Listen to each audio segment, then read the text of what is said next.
પછી આપણે વાત કરીએ કે કેટલાક ઉમેદવારો એવું માને છે કે પરીક્ષાના કેન્દ્રો દૂર મળે છે એટલા માટે થઈને ઉમેદવારો પરીક્ષા આપતા નથી.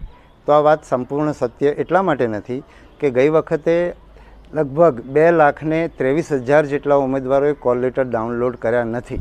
એટલે એટલા ઉમેદવારો એવા છે કે જેમણે જે તે વખતે અરજી કરી લીધી છે પરીક્ષા માટેની, ભરતી માટેની, પણ અત્યારે એ આગળ કંઈ એમાં વધ્યા નથી, કંઈ બીજો વ્યવસાય કરતા હોય કે એમણે આ પરીક્ષાની તૈયારી ના કરી હોય. એટલે એ એવા લોકો છે કે જેમણે પરીક્ષા કેન્દ્ર જોયા પછી પરીક્ષા નહીં આપવાનો નિર્ણય કર્યો નથી. એ લોકોએ કોલ લેટર ડાઉનલોડ કરતાં પહેલાં જ નિર્ણય કરી લીધો છે.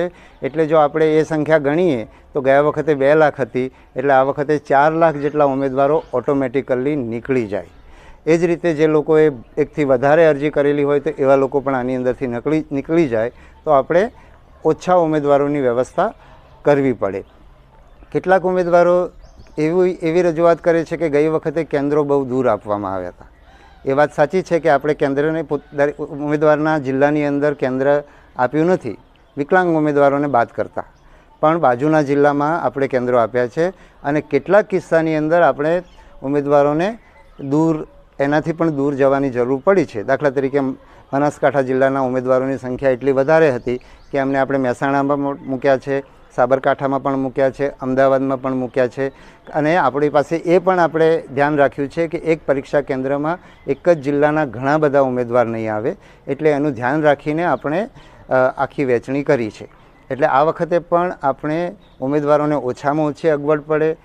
ગઈ વખતે સંખ્યા ઓછી હતી, આ વખતે સંખ્યા વધારે છે, એટલે બસની વ્યવસ્થાને એ બધું ધ્યાનમાં રાખીને ઉમેદવારોને ઓછામાં ઓછા દૂર મૂકવાના થાય. ઓફકોર્સ પોતાના જિલ્લામાં આપણે નહીં મૂકીએ, ઓછામાં ઓછા દૂર મૂકવાના થાય, એમને ઓછામાં ઓછી અગવડ થાય અને સાથે સાથે પરીક્ષાની સુરક્ષા સાથે કંઈ પણ બાંધછોડ ના થાય.